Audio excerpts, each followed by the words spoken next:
Bonjour à tous, je vous propose un petit peu de lecture. Alors cette lecture est tirée du livre L'entité ultime que j'ai écrit et qui est disponible en librairie à la commande. Alors, voici la lecture. Commençons par un voyage vers de lointaines contrées exotiques. Nous existons, c'est un fait. Partant de nous, ce qui nous contient existe aussi. L'humanité nous contient. La planète Terre nous contient sous son atmosphère. La sphère, limitée par la couche d'ozone, contient la plupart d'entre nous, exception faite de quelques voyageurs spatiaux. Élargissons cette sphère qui nous contient jusqu'à notre satellite naturel, la Lune. Poursuivons l'élargissement de cette sphère jusqu'au Soleil, puis jusqu'au bord de notre galaxie pour l'élargir jusqu'à englober l'univers observable.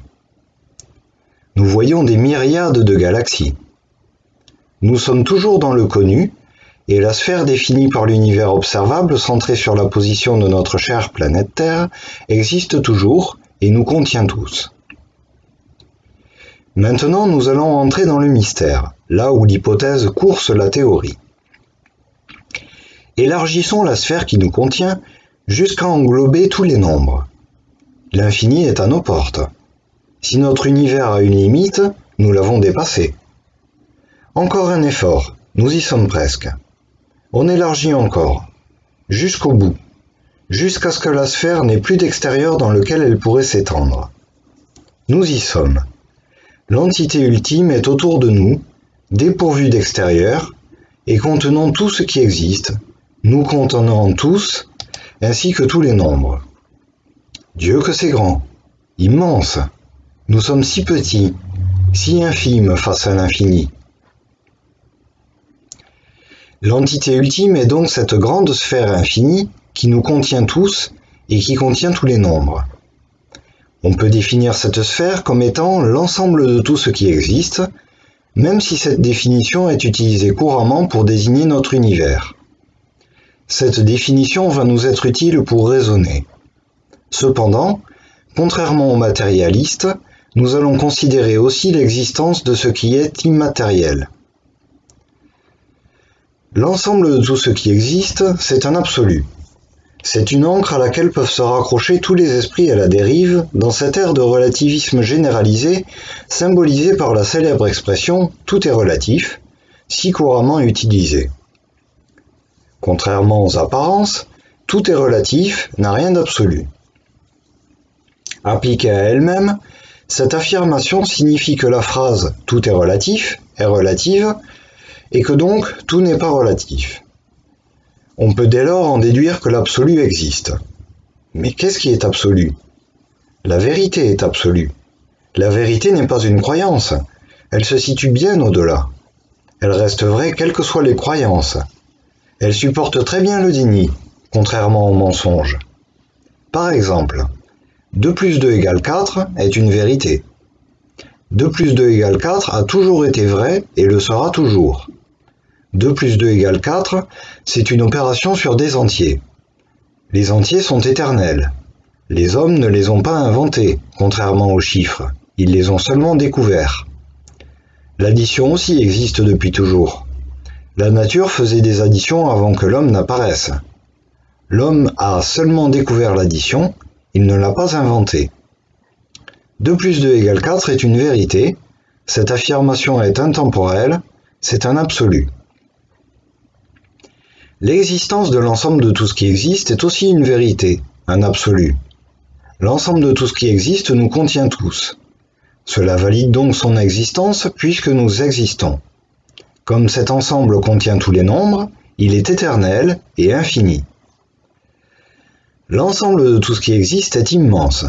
Nous avons vu qu'il est infini car il contient tous les nombres. Rien n'est plus grand que l'ensemble de tout ce qui existe car rien ne lui est extérieur. Il détient le record incontestable de taille, c'est l'entité ultime. Rien ne lui est supérieur. Tout ce qui existe est à l'intérieur de l'ensemble de tout ce qui existe. Comme rien ne lui est extérieur, il ne peut pas y en avoir plusieurs. L'ensemble de tout ce qui existe est un, unique, unité indivisible. Il n'y a pas besoin d'outils complexes pour étudier l'ensemble de tout ce qui existe. La logique est suffisante. L'ensemble de tout ce qui existe est conscient, il contient de la conscience. S'il n'en contenait pas, nous ne pourrions pas être conscients. Or, nous percevons bien que tel n'est pas le cas. C'est le même raisonnement que pour le mouvement. Si l'ensemble de tout ce qui existe était inanimé, nous ne pourrions pas bouger. S'il était mentalement inanimé, nous ne pourrions pas penser. La conscience existe à des niveaux variés. Les végétaux et les animaux la manifestent à divers degrés qui diffèrent du degré humain. Notre conscience personnelle émerge de la somme des consciences individuelles de nos neurones. En communiquant de façon massive entre eux, ces neurones en interaction la font émerger. De la même façon, la somme de nos consciences individuelles en interaction fait émerger la conscience de l'humanité. Si on lui ajoute la somme des consciences des autres êtres vivants en interaction sur la planète Terre, on voit émerger la conscience de cette dernière qui dépasse celle de l'humanité. Celle de l'ensemble de tout ce qui existe est, de la même façon, la somme de celle de l'humanité et de toutes les consciences qui existent. On peut en déduire que la conscience de l'ensemble de tout ce qui existe est supérieure à celle de l'humain le plus doué et qu'elle est supérieure à celle de l'humanité tout entière. Par ailleurs, l'ensemble de tout ce qui existe contient toutes les informations, connaissances, savoirs et secrets qui existent. Rien ne lui échappe, car rien ne lui est extérieur.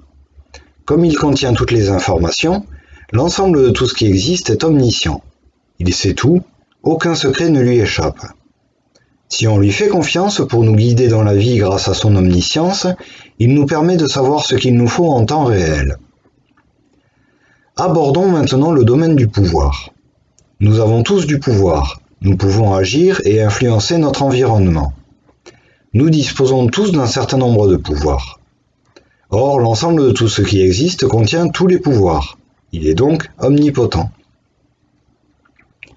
L'ensemble de tout ce qui existe est partout. Où que nous regardions, quoi que nous entendions ou touchions, c'est lui que nous percevons.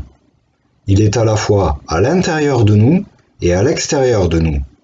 Il existe en nous et tout autour de nous, sous nos pieds et au-dessus de nos têtes. Il est omniprésent. L'ensemble de tout ce qui existe est la source de toute vie. Il est le créateur de tous les mondes, dont le nôtre. Il nous a tous créés, nous, individus, et nous sommes tous ses enfants, des morceaux de lui.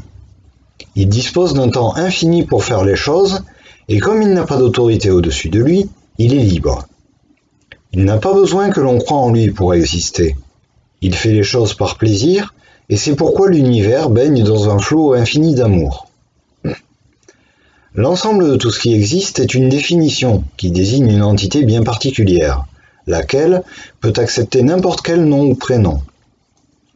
Nous pouvons choisir celui qui nous convient le mieux pour désigner cet ensemble de façon simple et éventuellement nous adresser à lui pour le remercier par exemple.